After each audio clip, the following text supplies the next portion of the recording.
Pretty simple. It's a house, and it's also a boat. Houseboat. Not an original name, fairly obvious. You know, there are places where there's a lot of water and rivers and lakes, so some people do live on houseboats. I know there's certain cities, like parts of Sydney, people live on houseboats, and certain cities in, like, for example, San Francisco in America, I know has a lot of houseboats. Certain cities in Canada, parts of the UK. Yeah, so in fact, one of my friends in England, her parents have actually just recently built a houseboat and have left their home and are now living in a houseboat for the rest of their lives. They've retired from work and they're just traveling around England on a houseboat. It's quite a nice way. I'd love, I mean, you have to be in the right area to have a houseboat. If you have the right area, I would love to live on a houseboat. You don't travel long distances, you just travel slowly around the area. Okay, so this is a little bit like the homes we saw before, but instead of having many houses together, they see two houses close to each other. This is a duplex or a semi-detached. A detached home is just a regular house. I've had some students say to me, oh, I live in a detached house. We don't need to say detached. If it's a house, we just say house or villa or whatever. Duplex, meaning two, duplex, double. So two homes together. Again, quite common. Often the cars will park in the front or down the side. More common in the UK than it is in Australia. In America, you wouldn't have a cottage. You would have a cabin. Same thing out in the forest of Australia. More likely to have a cabin made from wood than from stone, like a nice little cottage. So generally, cabin is a more American thing out in the forests. Okay, the last one we're going to look at. So in an apartment, some people have enough money to live on the top of the building. So in an apartment, in a tall building, the top apartment, often the top apartment will be 2 floors. That is a penthouse apartment. Now, penthouse apartments are usually in the middle of cities for the richest people live in penthouse apartments. They have the best view of the city, and they generally are higher up and the air is cleaner, the view is better. So generally, rich people live in penthouse apartments. Problem in China is I used to live in a penthouse apartment, but it was only because there was no elevator. You had to go to the 7th floor and walk up 7 flights of stairs every time. That's not for rich people. You know, in those kind of places, the bottom floor is for rich people, so they don't have to walk up the stairs. Okay, so let's have a look now at the rooms of a house. You should know these, so I'm going to go through these ones pretty quickly. So first of all, I'm not going to put the word up. I'm just going to show you the picture. Think about it. Say it. Bathroom. Bedroom.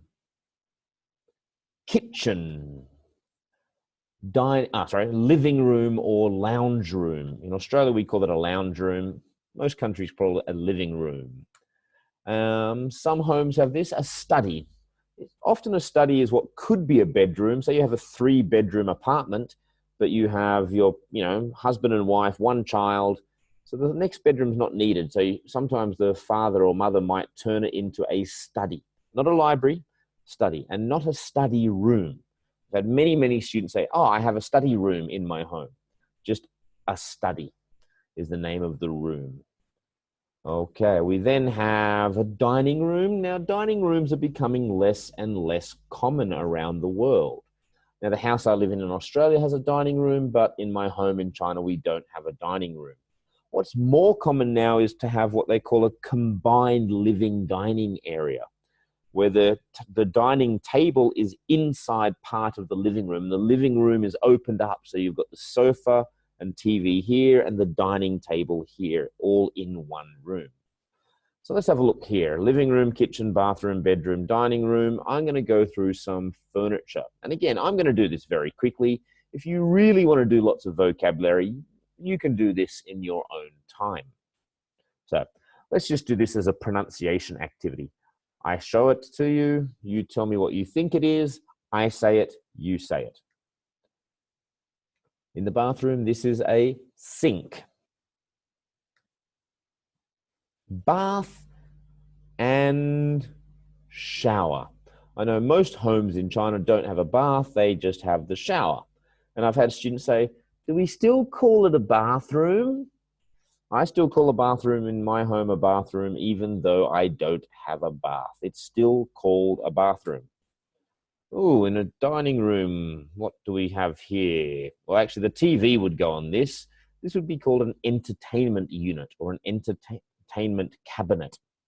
So, or or a TV table. You could also call it a TV table, but I'd call it an entertainment unit. Okay, when you're hot, you want to cool down the place. This is an air conditioner. Okay, or my home has very good air conditioning.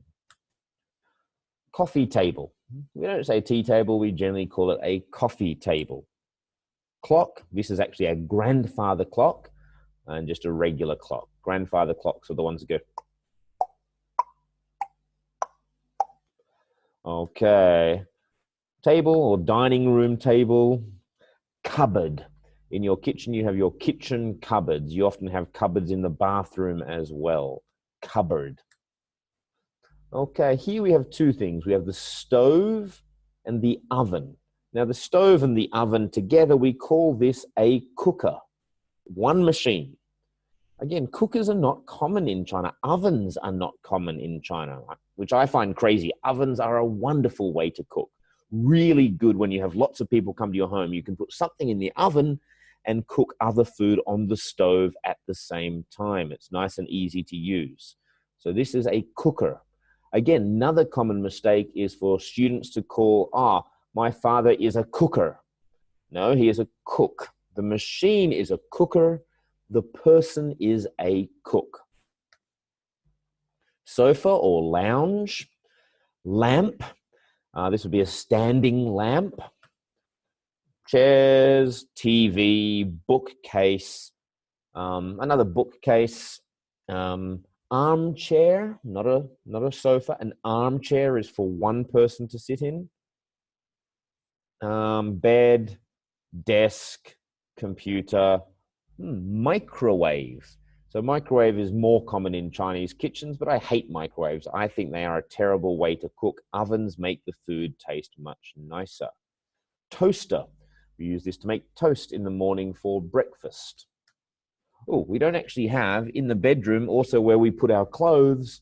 We open up and we put our clothes in that furniture. That is called a wardrobe, but we don't have a picture of a wardrobe. Also, we have bedside tables. I have two bedside tables in my home, in both my home in China and in Australia. There's a bedside table on both sides of the bed. Okay. So often you're going to have guests coming into your home. And of course, if you have guests coming into your home, you need to make them feel welcome. So normally you go, hi, please come in. It's great to see you. Let me take your coat. Or maybe they've brought you some fruit or some drinks or something. Oh, if it's winter, let me take your coat. Oh, here, please, let me take that. So if they're carrying something that they've brought you, oh, thank you so much. I'll go put that in the fridge. So you take their things off. You walk them through to usually the living room. Say, please take a seat. Oh, please come through to the living room. Take a seat. Would you like a drink? Would you like some fruit? So normally when people come to your home, you'll offer them a drink. You'll ask them to sit down, and you might offer them a snack. A snack could be some chips. It could be some fruit. It could be some, I know in China you'll have the sunflower seeds. Sunflower seeds or some nuts or some fruit or some chocolate or something. So you offer them a snack, offer them a drink, and go from there. This is actually a party I had in my home. Let's see, this has got to be around 2008 or 2009, based on the people in the photo. Half these foreigners have left the country. He's left China, he's left China, he's left China, he's left China, he's still in China. She's Australian, actually. She's left China. I can't even remember who that was. That was a friend of a friend. And some of these other people. This lady here is my friend's wife. They live in Germany together. I believe this lady Coco, she lives in America these days. Anyway, so that's a house party I had at my home in Beijing around 10 years ago. So the most important thing when you have guests, especially if your guests are foreigner, is you let them feel comfortable. You offer them a drink, you offer them some snacks, but you don't try to make them feel like they're in a hotel. You want them to feel like they can just relax. Grab them a snack, grab them a drink, and sit down and talk with them.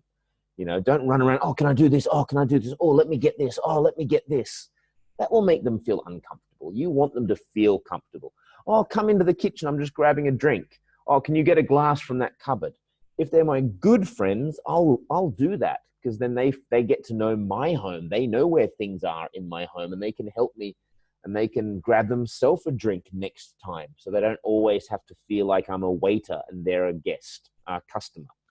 So normally if my very, very best friend's home, I go there, I'll just say, oh, can I get myself a drink? You know, I feel comfortable there. I can relax. I think that sometimes a lot of Chinese people make the foreign guests feel uncomfortable by trying to do too much for them. Okay, we're going to have a little bit of a deeper discussion, but actually we're running out of time. As usual, I've talked too much. I do that all the time. So what would your dream home be? My dream home would be more about where my home is. I'd want it to be right on the sea, so I've got a beautiful view of the beach. But unlike where I live in Weihai, where I'm in an apartment with lots of people around me, I'd like a house with a nice garden, so I could play sports in the back garden. And like just, you know, maybe just 4 bedrooms, enough so I can have a couple of friends come over to visit. I don't want it to be so big that I have lots of cleaning to do. How important is it to you, or how important is it to own your own home? Now, personally, I think when you're under 30, don't worry too much about this. Go out and enjoy your life for a few years, travel a bit, get a steady job, earn money. And then I think it is nice one day to have your own home. Not so much during when you're younger, but when you're older and you want to finish working and you don't have money coming in, it's nice to have your own place. You don't have to pay other people money. I think that's the most important reason to have a home, so that when you're 60, 65, you stop working, it's your place, you can relax and you don't have to pay other people money. Now, how expensive are homes in your hometown? I've already talked a little bit about this, but you can think about that yourself. How do you say that in English? How do you say the amount of money that homes are worth in your hometown? Like I said, in Australia, the average price is about $1 million, but in the city, it's probably $2 million. Would you prefer to live in the city, suburbs, or countryside? Suburbs is the bit in the middle. It's got houses, but quite a lot of houses. In the countryside, you might have one house, and the next house is 1 kilometer away or half a kilometer away. So you have to drive for like 3 or 4 minutes to get to the next house, or sometimes 20 minutes to get to the next house. Personally, I like to live in the countryside, just outside of the city, not a very, very, very far away from the city, because it's nice to go into the city to enjoy your life. I really don't like living in big cities. That's part of why I went to Weihai. It's why I'm studying in Newcastle and not in Sydney. Last question there. What are some problems that come with buying a place and lots of furniture? Well, first of all, when you buy a place, you have to pay a lot of money. And not just to buy it, but you have to fix things. Like maybe you need to buy air conditioner. Maybe the bathroom needs fixing. Maybe the window breaks, this breaks, that breaks. Over the course of time, you spend a lot of money on your home, on fixing things. And it just gets older and older and needs more and more money spent on it. The other thing is you have all this furniture, all of those things we talked about, the sofa, the beds, the cupboards, the tables, the chairs, the TVs, all of that furniture. You have so much furniture that if you ever want to leave, it's difficult, so you don't. So you kind of feel sometimes trapped. You're in that home the rest of your life. You never want to leave because it's too much difficulty. It's too hard of a job to pack everything up and move.